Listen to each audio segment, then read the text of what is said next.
Dua sosok manusia perlahan turun dari udara, mendarat di peron. Sosok yang muncul adalah Xiao Yan dan Nalan Yanran. Mereka yang terakhir tiba. Penampilan kedua orang ini tentu saja menarik cukup banyak perhatian dari mereka yang hadir. Banyak tatapan melesat ke arah kedua orang ini. Namun, kebanyakan dari mereka, kecuali beberapa, tidak mengenal Xiao Yan dan Nalan Yanran. Meskipun nama Xiao Yan telah menyebar jauh karena dendam baru-baru ini yang dia miliki dengan pavilion petir angin, masih ada sedikit celah antara dia dan Nona Feng, Tang Ying, dan individu-individu luar biasa lainnya dari generasi muda di hati beberapa orang. Xiao Yan tampaknya tidak merasakan tatapan ini. Matanya menyapu tempat itu. Setelah melihat ada hampir 20 sosok yang hadir, hatinya tanpa sadar sedikit terkejut. Tidak terduga bahwa kecepatan orang-orang ini begitu cepat. Dia tidak dapat mengejar mereka meskipun bepergian sepanjang malam. Tentu saja, sebagian besar alasan untuk ini adalah karena Xiao Yan tidak terbiasa dengan rute tersebut. Orang-orang yang hadir sebagian besar memiliki pemahaman yang bagus tentang pegunungan mata surga. Selain itu, mereka juga jelas menyadari beberapa jalan pintas. Dibandingkan dengan mereka, Xiao Yan, yang tidak terbiasa dengan tempat itu, secara alami berada pada posisi yang lebih tidak menguntungkan. Jika dia tidak bertemu Nalan Yanran pada menit terakhir, kemungkinan dia akan kesulitan tiba di tempat ini tepat waktu. Sementara tatapan Xiao Yan menyapu, dia berhasil melihat beberapa sosok yang dikenalnya. Matanya pertama kali berhenti pada Feng Qing'er, yang tubuhnya meresap aura mulia.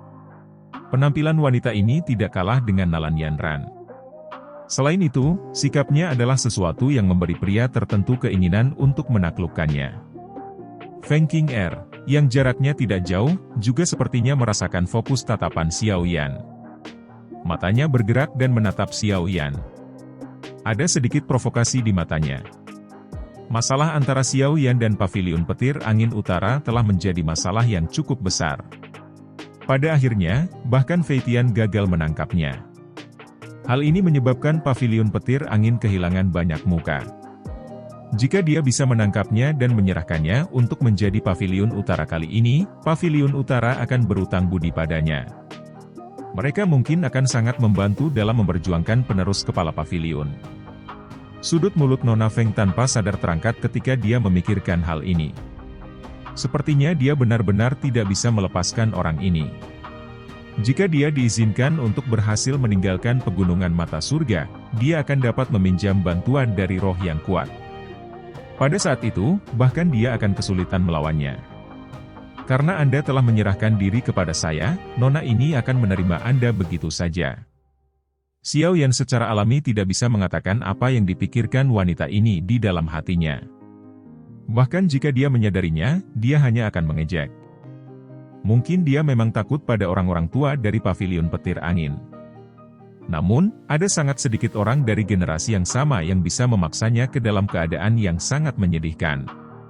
Paling tidak, dia belum pernah bertemu seseorang sejak dia pertama kali memulai pelatihan. Tatapan Xiao Yan beralih dari Nona Feng sebelum berhenti pada dua sosok lainnya. Dia telah bertemu dua orang ini di dalam pegunungan. Mereka adalah Tang Ying dari pavilion 10.000 pedang dan Wang Chen dari pavilion musim semi kuning. Tang Ying tersenyum dan mengangguk sedikit saat merasakan mata Xiao Yan. Di sisi lain, wajah Wang Chen gelap. Matanya terlihat dingin. Dia sepertinya tidak menyukai Xiao Yan. Xiao Yan juga mengangguk ke Tang Ying dan benar-benar mengabaikan Wang Chen. Dia hendak menarik pandangannya ketika sudut matanya tiba-tiba menangkap sosok berwarna hijau. Gadis ini tampaknya yang termuda di peron. Dia mengenakan pakaian hijau dan matanya yang cerdas dan berair tampak sangat imut. Wajahnya yang bergerak masih samar-samar mengandung kelembutan dan kenaifan. Dia benar-benar tidak cocok dengan lingkungan saat ini.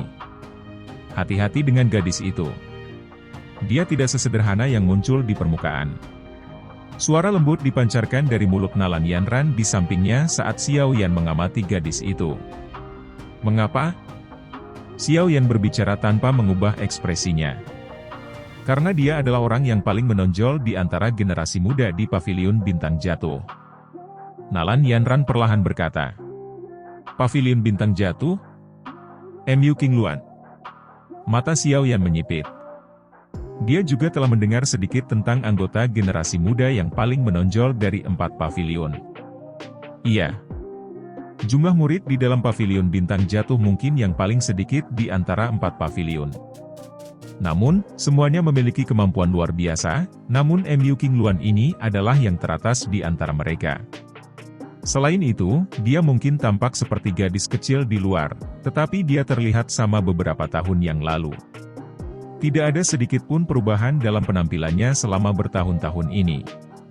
Tak perlu dikatakan, dia sangat kuat. Nalan Yanran mengangguk saat dia menjelaskan. Kejutan tanpa sadar melintas di mata Xiao Yan saat mendengar ini. Para murid dari 4 pavilion semuanya memang memenuhi reputasi mereka. Namun, dia menemukan bahwa itu hanya normal setelah memikirkannya.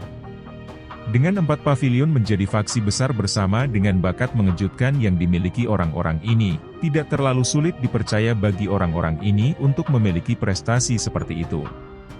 MU King Luan tiba-tiba menoleh saat Xiao Yan fokus padanya. Dia memberinya senyum licik. Melihat ini, Xiao Yan tersenyum dan mengangguk padanya dengan wajah tanpa ekspresi. Ketika Xiao Yan dan Nalan Yanran memasuki peron, pria tua kecil di dekat tangga batu juga melirik yang pertama. Segera, dia berkata dengan lambat, "Orang tua saya adalah pemimpin suku dari suku tikus menelan emas, Jinsi.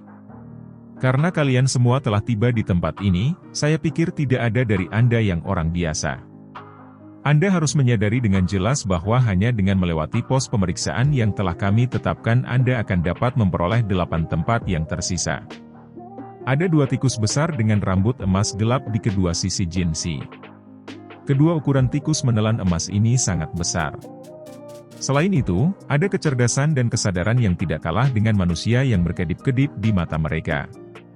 Kedua tikus menelan emas ini jelas peringkat 6 dan harus menjadi 2 yang terpilih lainnya untuk memasuki kolam darah gunung surga kali ini. Selama mereka bisa menembus kelas Dou Huang dan menjalani kesengsaraan petir, mereka akan bisa berubah menjadi bentuk manusia dan menjadi anggota inti sejati dari suku tikus penelan emas. Hanya suara lemah Jinsi yang terdengar di peron. Meskipun lelaki tua ini mungkin tampak sangat lemah, tidak ada yang berani menyinggung perasaannya. Selain Xiao Yan, kemungkinan semua orang yang hadir akrab dengan nama Jinsi ini. Saat itu, orang tua ini telah mengungkapkan kekuatannya dalam pertempuran besar untuk kolam darah gunung surga. Bahkan Fei Tian dan iblis-iblis tua dari levelnya tidak dapat mengalahkannya. Dari sini, orang bisa tahu betapa kuatnya kekuatan orang ini. Tatapan Xiao Yan berhenti di tubuh Jinsi. Sesaat kemudian, dia sedikit merajut alisnya. Dari suaranya, Xiao Yan samar-samar bisa mendengar bahwa Jinsi sepertinya memiliki luka yang cukup serius di dalam tubuhnya. Apalagi cedera ini tampaknya bukan yang baru. Sebaliknya, itu adalah sesuatu yang datang sebagai hasil dari akumulasi jangka panjang. Batuk, mata Jinsi menyapu dengan acuh tak acuh ke seluruh platform. Setelah batuk, dia tiba-tiba melambaikan lengan bajunya. Orang hanya bisa melihat tangga batu yang menuju ke puncak gunung di belakangnya tiba-tiba bergerak. Segera tikus penelan emas berwarna emas muncul dengan cara yang padat. Ada begitu banyak dari mereka sehingga menyebabkan kepala seseorang merasa mati rasa hanya dengan melihat mereka. Pemilihan pos pemeriksaan kali ini tidak terlalu sulit. Hanya ada 1 dari mereka. Selama seseorang berhasil mencapai puncak gunung di tengah gelombang sonik pasang tikus ini, seseorang akan dianggap telah berhasil melewatinya. Jinsi menunjuk gelombang tikus yang padat di belakangnya dan berbicara dengan acuh tak acuh. Ekspresi cukup banyak orang yang hadir berubah ketika mereka mendengar ini. Cukup banyak percakapan pribadi pecah di platform. Xiao Yan kaget saat melihat reaksi orang-orang di sekitar. Dia baru saja mulai memiliki beberapa keraguan ketika Nalan Yanran di sampingnya dengan lembut menjelaskan, suku tikus menelan emas berspesialisasi dalam serangan gelombang sonik. Jika gelombang sonik dari gelombang tikus besar seperti itu dipancarkan bersama, kemungkinan bahkan seorang ahli Dou Huang akan mengalami kesulitan menahannya. Sepertinya tidak akan ada banyak orang yang bisa lewat. Xiao Yan hanya tiba-tiba mengerti saat mendengar ini. Serangan gelombang sonik ya? Itu memang sedikit tidak ortodoks. Jinsi mengabaikan keributan saat ini. Dia mengangkat matanya dan berkata, saya akan memberi Anda semua waktu persiapan 5 menit. Setelah itu, formasi gelombang suara akan diaktifkan. Apakah Anda akan berhasil melewatinya akan tergantung pada kemampuan Anda sendiri. Tentu saja, sesuai kesepakatan, akan ada 8 orang yang akan dipilih. Jika kurang dari 8 orang yang lulus, tempat yang tersisa akan ditentukan dengan undian. Setelah mengatakan ini, Jinsi perlahan menutup matanya dan memulihkan diri, mengabaikan semua orang dalam prosesnya. Seluruh tempat itu penuh keributan lagi setelah melihat Jinsi menutup matanya. Cukup banyak orang mulai berbisik satu sama lain. Beberapa bahkan mulai mencari pembantu untuk menerobos pos pemeriksaan bersama. Nanti, yang perlu kamu lakukan hanyalah mencoba yang terbaik untuk menggunakan douki untuk menutup telingamu dan mengikuti di belakangku. Xiao Yan menyipitkan matanya dan melihat tikus penelan emas yang padat di sekitar tangga batu sebelum menoleh untuk berbicara dengan Nalan Yanran.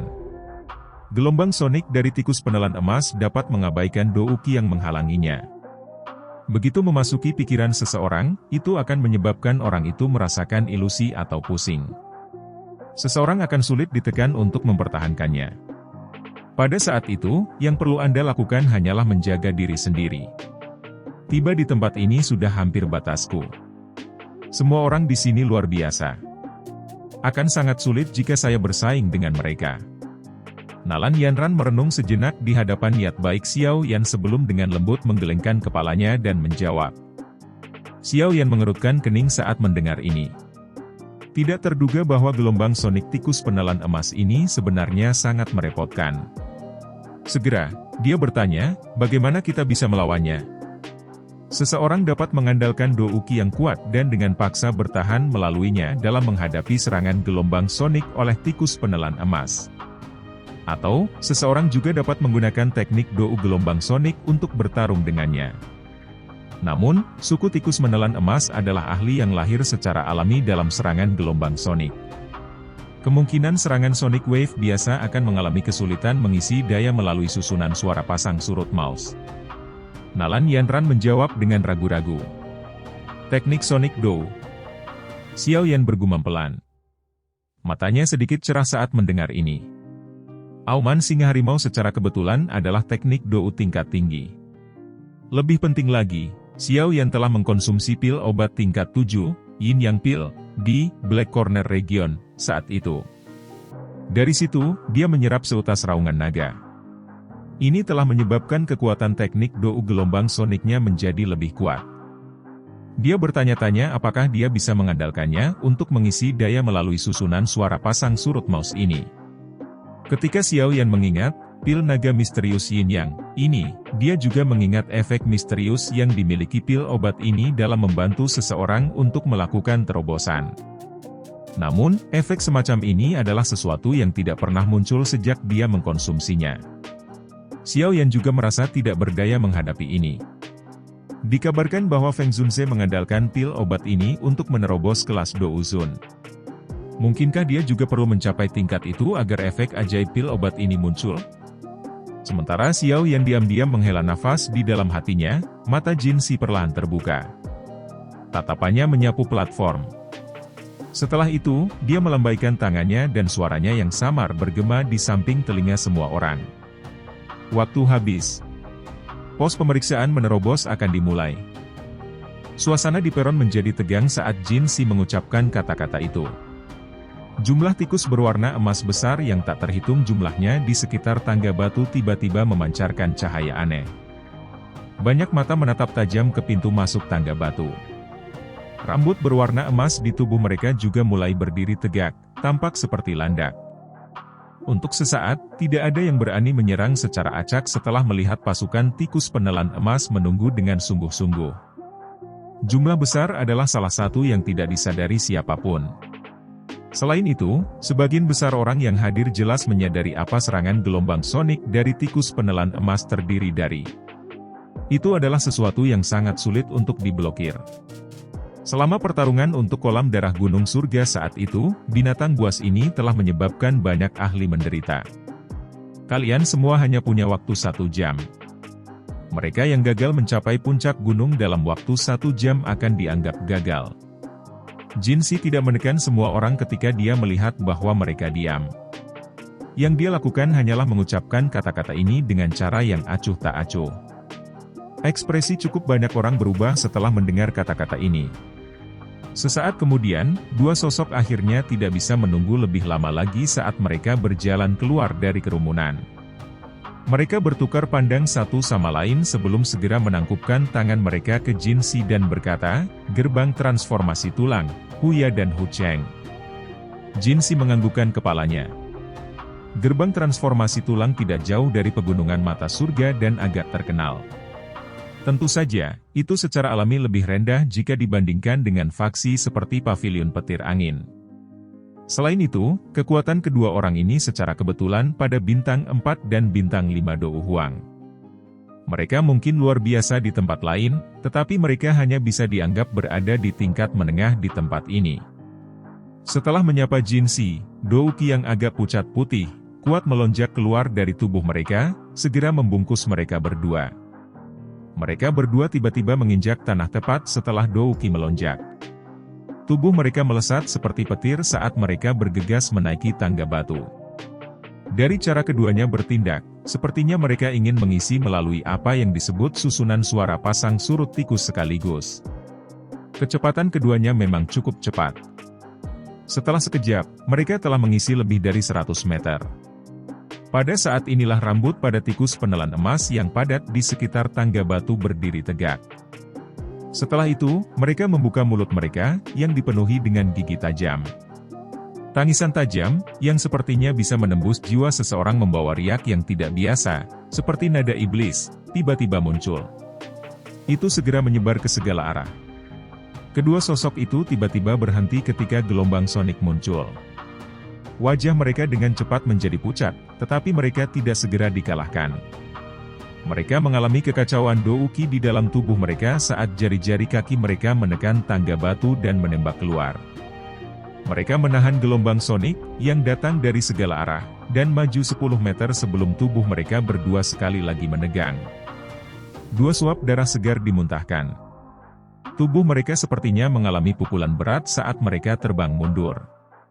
Akhirnya, mereka mendarat dengan keras di atas panggung di depan tatapan semua orang.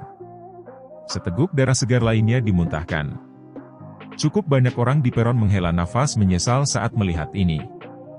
Arai suara sialan ini memang merepotkan untuk ditangani. Gagal. Jinsi menggelengkan kepalanya dan perlahan berkata.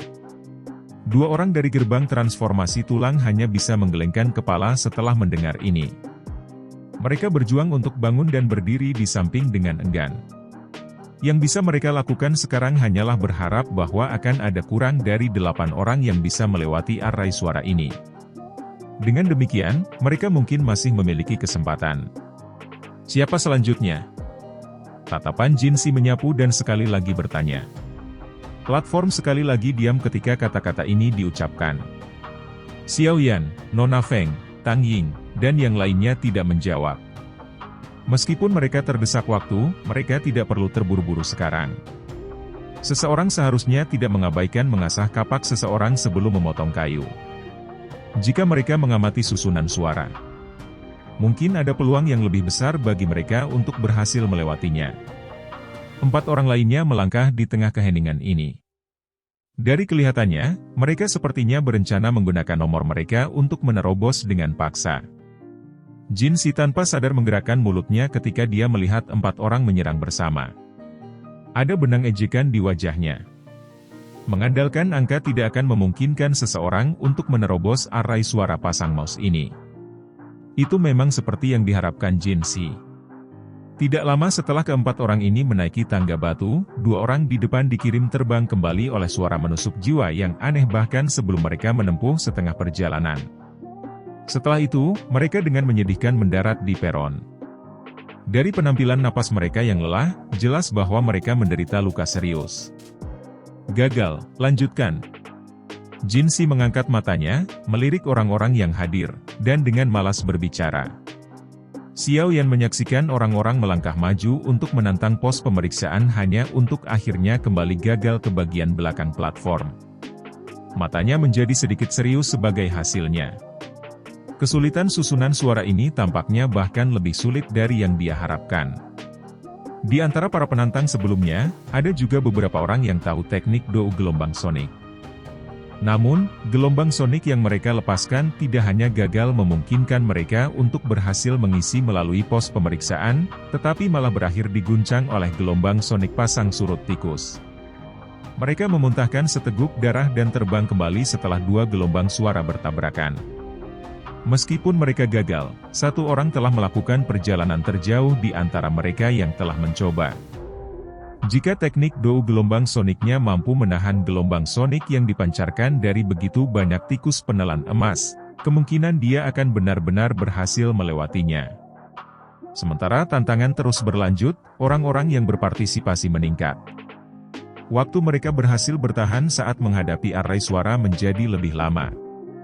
Hal ini menyebabkan cukup banyak orang merasa agak bersemangat. Lagi pula, bahkan jika mereka bukan orang-orang yang menyerang, mereka setidaknya bisa merasakan harapan. Tangan Xiao Yan tanpa sadar membelai dagunya setelah orang lain dikalahkan. Kekuatan orang ini berada di sekitar bintang DOU Huang 7 atau lebih, yang mirip dengan kekuatan Xiao Yan sebelumnya. Namun, orang ini masih dipaksa mundur oleh gelombang sonik saat dia masih sekitar 100 meter dari puncak gunung. Gelombang desahan lain terdengar dari peron ketika mereka melihat orang ini gagal. Segera, sosok berwarna-warni perlahan melangkah maju. Menjadi salah satu titik fokus di platform, tindakan Nona Feng secara alami menarik perhatian semua orang yang hadir. Cukup banyak orang yang langsung fokus. Dengan kekuatan wanita ini, dia dianggap sebagai eksistensi teratas di antara semua orang yang hadir. Bahkan jika dia tidak dapat menembus array suara ini, kemungkinan hampir tidak ada orang yang berhasil melewatinya. Wajah malas Jin Si mengungkapkan ekspresi tertarik ketika dia melihat Nona Feng berjalan keluar. Dia telah mendengar sedikit tentang di sini. Dengan mampu menjadi penerus faksi yang paling mungkin seperti Paviliun Petir Angin, kemungkinan tidak ada yang akan percaya bahwa dia tidak memiliki beberapa kemampuan. Jin Si sangat tertarik dengan penampilannya hari ini. Feng Qing'er dari Paviliun Petir Angin menyapa tetua Jin Si. Guru telah mengatakan kepada saya untuk mewakilinya dan mengirim salam sebelum saya pergi. Wanita berpakaian warna-warni berjalan ke depan tangga batu dan tersenyum ketika dia berbicara dengan Jin Si. Jin Si tersenyum tipis saat mendengar ini. Dia berkata, "Bantu aku berterima kasih kepada Lei Zunze atas perhatiannya. Saya akan menuju ke Paviliun Petir Angin N untuk menemuinya jika ada kesempatan di masa depan." Apakah Feng Qing'er namanya? Lei Zunze. Memang. Sangat tidak mungkin bagi Paviliun Petir Angin untuk memiliki posisi seperti itu di dataran tengah jika mereka tidak memiliki DOU Zun. Xiao Yan menghela nafas dalam hatinya dan bergumam pelan pada dirinya sendiri setelah mendengar percakapan singkat antara Feng Qing'er dan Jin Si. Feng Qing'er mengobrol sopan di depan tangga batu sebelum dia berhenti berbicara. Matanya yang cantik beralih ke tangga batu yang menuju ke puncak gunung. Setelah itu, dia melirik tikus penelan emas yang padat di sekitarnya. Sebuah kesungguhan juga muncul di wajahnya. Cahaya perak terang dengan cepat melonjak keluar dari tubuhnya sebelum segera melilitnya. Mulailah. Jin Si melambaikan tangannya dan berkata setelah melihat cahaya perak muncul di tubuh Feng Qing'er. Ledakan! Suaranya baru saja terdengar ketika tubuh indah Feng Qing'er tiba-tiba bergetar. Dia segera berubah menjadi garis perak yang melesat ke arah puncak gunung dengan kecepatan yang menakutkan. Dari kelihatannya, sepertinya dia berencana untuk mendapatkan kemenangan menggunakan kecepatannya. Namun, harus dikatakan bahwa itu kecepatan wanita ini memang sangat cepat. Bahkan mata Xiao Yan mengungkapkan beberapa kejutan. Wanita ini memang bukan orang yang sederhana. Gelombang sonik tajam berubah menjadi riak yang menyebar dengan cepat pada saat ini. Ketika gelombang sonik melakukan kontak dengan tubuh Feng Qing'er, tubuhnya sedikit bergetar. Tiba-tiba, kecepatannya melonjak dan beberapa bayangan muncul di langit. Bayangan ini segera hancur di bawah gelombang sonik yang menyebar. Kecepatan yang menakutkan ini menyebabkan cukup banyak orang di peron berseru. Melihat dari sudut mereka, tampaknya bahkan gelombang sonik mengalami kesulitan mengejar Feng Qing'er. Yang bisa dilakukannya hanyalah mengikuti dari belakang dan menghancurkan bayangan yang muncul satu demi satu. Jin Si menyipitkan matanya saat dia melihat sosok yang telah berubah menjadi petir. Dia tanpa sadar mengangguk. Kecepatan wanita ini memang menakutkan. Kemungkinan dia sudah berlatih gerakan 3000 petir Wind Lightning Pavilion ke tingkat tertinggi. Suara angin kencang muncul di ujung tangga batu yang jauh. Segera, tubuh indah Feng Qing'er melompat dan terus mendarat di atas batu. Dia memandang rendah semua orang yang berdiri di tengah pegunungan dari atas. Pada saat ini, angin sepoi-sepoi bertiup melewati dan rambut panjangnya melayang di dalamnya. Dia memiliki aura mulia seorang ratu. Feng Qing'er telah berhasil melewati pos pemeriksaan. Jin Si menarik matanya. Suaranya yang tenang akhirnya mengandung sedikit fluktuasi. Wanita ini adalah seseorang yang bahkan orang yang paling menonjol di antara generasi muda di tikus penelan emas mereka tidak bisa dibandingkan dengannya. Paviliun petir angin ini memang memiliki penerus. Feng Qing'er adalah orang pertama yang berhasil melewati pos pemeriksaan. Ini telah menyebabkan orang-orang di peron berubah menjadi gempar. Ini terutama terjadi pada Tang Ying, Wang Chen, dan Mu Qingluan. Menjadi anggota dari 4 paviliun, mereka tentu tidak ingin kalah dari yang pertama di tempat seperti itu. Xiao Yan juga tersenyum saat melihat keributan tempat itu. Tatapannya menatap puncak gunung yang jauh dan secara kebetulan bertemu dengan Feng Qing'er. Tatapan memprovokasi di mata pihak lain benar-benar terserap dalam pandangannya. Ikuti saja aku. Aku akan menuntunmu melewatinya. Xiao Yan menoleh dan tersenyum pada Nalan Yanran. Dia tidak menunggunya menjawab ketika dia berbalik dan berjalan menuju tangga batu. Nalan Yanran kaget saat melihat punggungnya yang kurus. Dia segera mengertakkan gigi dan dengan cepat mengikuti. Karena Xiao Yan telah membuka mulutnya, dia harus menemaninya untuk mencobanya bahkan jika dia gagal pada akhirnya. Dia memiliki kepercayaan diri yang tidak diketahui pada yang pertama. Xiao Yan membawa Nalan Yanran dan berjalan menuju depan peron. Pada saat ini, Tang Ying juga secara kebetulan keluar dari kerumunan. Tatapannya melirik Feng Qing'er di ujung tangga batu sebelum menoleh ke Jin Si. Dia menangkupkan kedua tangannya dan berkata, murid paviliun 10.000 pedang Tang Ying menyapa tetua Jin Si. Jin Si menganggukkan kepalanya sedikit. Tatapannya menyapu Tang Ying. Aura pedang pihak lain menyebabkan dia sedikit menganggukkan kepalanya. Keempat paviliun ini benar-benar sesuai dengan reputasi mereka.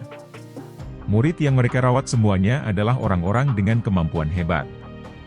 Dengan metode yang sempurna untuk merawat darah baru, tidak mengherankan bahwa mereka dapat memiliki posisi seperti itu di Central Plains. Tang Ying menampar pedang besar berwarna biru di punggungnya setelah salam. Ini memancarkan suara, dentang, karena secara otomatis terbang keluar. Akhirnya, pedang itu ditangguhkan di depan Tang Ying. Aura pedang tajam meresap keluar, menyebabkan cukup banyak orang merasa kedinginan. Pada saat yang sama, jari-jari kaki Tang Ying menekan tanah dan tubuhnya dengan lembut mendarat di pedang. Kilatan terkejut melintas di mata Xiao Yan saat dia melihat Tang Ying, yang berdiri di atas pedangnya. Dengan penglihatannya, Xiao Yan secara alami dapat menemukan beberapa energi yang keluar dari jari dan kaki Tang Ying. Energi ini melekat pada pedang, memberikan pedang besar energi untuk melayang di udara. Ini adalah teknik pedang kerajaan dari paviliun 10.000 pedang. Dikabarkan bahwa jika seseorang berlatih ke tingkat tertinggi, seseorang akan dapat mengendalikan pedang dengan hati seseorang serta bergerak dengan pedang. Kecepatan terbang seseorang juga akan sangat cepat. Ini dapat dianggap sebagai teknik unik dari paviliun 10.000 pedang. Nalan Yanran dengan lembut menjelaskan kepada Xiao Yan. Dia telah mendapatkan sedikit pemahaman tentang faksi-faksi besar ini selama beberapa tahun ini bahwa dia berada di Central Plains. Ini memang cukup misterius. Xiao Yan mengangguk. Para ahli memang sebanyak awan di Central Plains. Sangat jarang melihat dou skill misterius seperti itu di tempat lain. Tubuh Tang Ying perlahan bangkit sementara Xiao Yan dan Nalan Yanran sedang berbicara. Ketika dia berada sekitar 30 hingga 40 kaki dari tanah, dia secara bertahap berhenti. Tatapannya menatap tajam ke tikus menelan emas yang padat di kedua sisi tangga batu dan menyipitkan matanya. Sesaat kemudian, dia mengayunkan jubahnya dan pedang panjang di bawah kakinya memancarkan suara, "Ci," dan bergegas maju seperti meteorit. Tubuhnya berubah menjadi sosok pedang biru yang bergegas menuju puncak gunung. Sosok pedang itu baru saja menyerang ke wilayah tangga batu ketika suara menusuk telinga yang datang dari segala arah ditransmisikan ke arahnya. Di bawah serangan gelombang sonik semacam ini, bahkan jiwa seseorang akan berakhir sangat gemetar. Jika seseorang tidak memiliki keterampilan defensif yang kuat, kemungkinan jiwa seseorang akan menderita cedera yang cukup serius. Namun, ekspresi Tang Ying masih tetap dingin dalam menghadapi serangan gelombang sonik yang kuat. Aura pedang tajam melonjak keluar dari tubuhnya, muncul seperti teratai pedang berwarna biru, yang melilit seluruh tubuhnya. Gelombang sonik membentuk riak intens ketika bertabrakan dengannya. Namun, ini tidak menghentikan Tang Ying. Di depan mata iri banyak orang di peron, Tang Ying dengan paksa menerobos banyak gelombang sonik dalam waktu kurang dari 3 menit. Dengan kilatan tubuhnya, dia menyerbu ke puncak gunung dan perlahan mendarat di atasnya. Napasnya sedikit tergesa-gesa, tetapi matanya mengandung kegembiraan yang langka. Meskipun hanya sejumlah waktu singkat telah berlalu sebelumnya, bahaya yang terlibatnya tidak kurang dari pertempuran besar antara para ahli dari tingkat yang sama.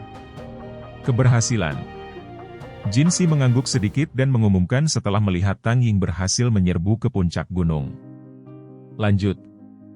Sosok kuning segera bergegas keluar setelah mendengar ini. Akhirnya, dia keluar dari kerumunan di depan Xiao Yan. Dia menangkupkan tangannya ke arah Jin Si dan berkata, "Wang Chen dari pavilion musim semi kuning." Wang Chen tiba-tiba menoleh setelah mengatakan ini. Dia menatap Xiao Yan yang berada tidak jauh di belakang dan senyum dingin muncul di wajahnya. Xiao Yan benar-benar mengabaikan ini. Senyum tipis masih tergantung di wajahnya. Wang Chen tidak menunda-nunda. Dia dengan cepat membalikkan tubuhnya dan tatapannya mendarat di 2 orang di puncak gunung. Sambil tertawa, douki seperti tinta hitam gelap dengan cepat melonjak keluar dari tubuhnya. Setelah itu membungkusnya seperti bola hitam. Kakinya menginjak tanah, dan bola hitam menggunakan metode paling brutal untuk bergegas maju dengan suara, "Ci." Serangan gelombang sonik itu sekali lagi melonjak ketika Wang Chen memasuki area di sekitar tangga batu. Namun, Wang Chen mengandalkan douki yang kuat untuk menahan gelombang sonik dengan kuat. Langkah kakinya tampak seolah-olah dia terbang saat dia menempuh jarak lebih dari 100 kaki. Dalam sekejap mata, dia sudah dekat dengan puncak gunung. Melihat cara orang ini memilih, banyak orang di peron terkejut, dan segera menghela nafas. Semangat juang orang ini, benar-benar agung, sebenarnya dapat secara paksa keluar dari susunan sonik ini, meskipun ini terlihat sedikit canggung, tetapi ini juga merupakan metode yang layak. Haha. Cukup banyak orang mengeluarkan seruan ketika mereka melihat bahwa orang ini telah memilih untuk menggunakan metode seperti itu. Mereka segera menghela nafas pelan. Douki orang ini memang luas dan kuat. Dia mampu mengisi daya dengan paksa melalui susunan suara ini. Meskipun mungkin tampak agak canggung, itu masih merupakan metode yang layak. Haha. Bola hitam gelap sekali lagi melesat maju. Akhirnya, itu membalik di udara dan mendarat di puncak gunung dengan tawa keras. Keberhasilan. Sudut mulut Jin Si juga terangkat saat dia berbicara ketika tatapannya menyapu puncak gunung. Douki orang ini jelas jauh lebih kuat jika dibandingkan dengan para ahli biasa di puncak kelas Dou Huang. Selain itu adalah afinitas kegelapan langka douki. Jika tidak, bahkan jika dia bisa dengan paksa menerobos susunan suara, dia pasti akan menunjukkan tanda-tanda sangat kelelahan. Namun, dari penampilan orang ini, sepertinya dia memiliki waktu yang mudah. Paviliun musim semi kuning ini memang juga layak menjadi salah satu dari 4 paviliun. Lanjut. Xiao Yan tidak cemas muncul setelah mendengar suara yang keluar dari mulut Jin Si. Tatapannya berbalik dan melihat seorang wanita muda berpakaian hijau perlahan berjalan mendekat. Tentu saja, dia adalah Mu Qingluan dari Paviliun Bintang Jatuh. Paviliun Bintang Jatuh, Mu Qingluan menyapa tetua Jin Si. Wanita muda itu berdiri dengan cantik dan berbicara kepada Jinsi dengan senyum manis. Wajahnya menunjukkan tampilan main-main. Wajah acuh tak acuh Jinsi akhirnya mengungkapkan senyum ketika matanya berhenti pada Mu King Luan. Dia menganggukkan kepalanya dan perlahan berkata, lidah Nona King Luan benar-benar menjadi semakin manis. Saat itu, klan Anda meminta Anda untuk menjadi murid Feng Zunse. Dari kelihatannya sekarang, sepertinya itu keputusan yang cukup bagus. Feng Zunse. Xiao Yan, yang secara acak mengalihkan pandangannya ke peron, tiba-tiba menenangkan matanya saat ini. Setelah itu, dia perlahan memutar kepalanya dengan cara yang agak kaku. Tatapannya memiliki beberapa ketidakpercayaan saat mengunci Mu King Luan. Dia sebenarnya murid Feng Zunse. Xiao Yan memiliki niat untuk mencari teman baik Yao Lao, Feng Zunse, saat dia menuju ke Central Plains. Namun, dia belum mendengar banyak berita selama ini. Sekarang, dia tiba-tiba bisa mendapatkan beberapa informasi mengenai Feng Zunse di tempat ini. Mu King Luan ini adalah anggota Pavilion Bintang Jatuh.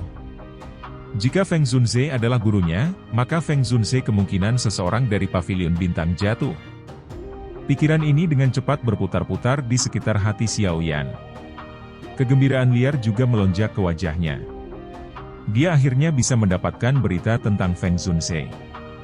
Jika itu benar-benar seperti yang dikatakan Yao Lao, dia akan bisa mendapatkan bantuan besar dan tidak lagi sendirian. Sementara pikiran ini bertahan di hati Xiao Yan, kaki Mu King Luan sudah melangkah ke tangga batu. Setelah itu, dia terus naik ke ujung tangga batu. Ketika gelombang sonik melonjak dari segala arah, dengungan lembut burung yang jelas dipancarkan dari mulut kecil Mu King Luan. Di bawah dengungan lembut ini, gelombang sonik yang melonjak sepertinya telah bertemu dengan musuh bebuyutan dan dengan cepat tersebar. Dalam sekejap, nada di seluruh susunan suara menjadi kacau. Selama kekacauan ini, Mu King Luan memanjat dengan santai. Sekitar 10 menit kemudian, dia naik ke puncak gunung. Sepertinya dia adalah orang yang memiliki waktu termudah. Gelombang sonik yang bisa melukai jiwa seseorang sepertinya sama sekali tidak berguna melawannya. Cukup banyak orang menjadi tercengang saat melihat Mu King Luan mendaki gunung dengan mudah. Tidak ada yang menyangka bahwa seseorang benar-benar dapat melewati susunan suara ini dengan cara yang santai sehingga tidak mengkonsumsi kekuatan apapun. Sukses! Selanjutnya, Jinsi menggelengkan kepalanya tanpa daya saat melihat Mu King Luan dengan mudah mencapai puncak gunung.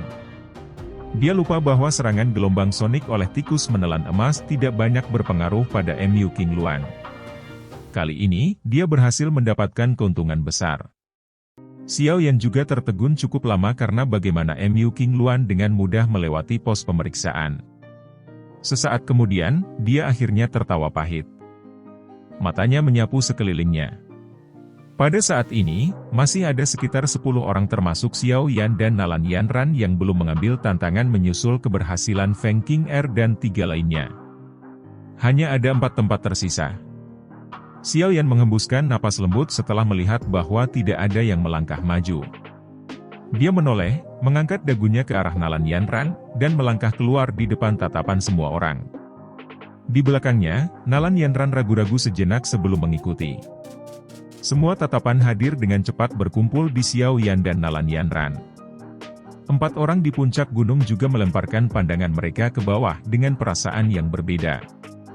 Seseorang kemungkinan akan mengidentifikasi kekuatan Xiao Yan melalui arai suara ini. Xiao Yan Junior ini menyapa tetua Jinsi. Xiao Yan menangkupkan kedua tangannya dan berbicara dengan hormat. Xiao Yan. Mata Jinsi sedikit menyipit saat mendengar nama ini. Dia memang pernah mendengar tentang pemuda ini yang bahkan Fei Tian tidak dapat menangkapnya. Tidak terduga bahkan dia datang ke tempat ini.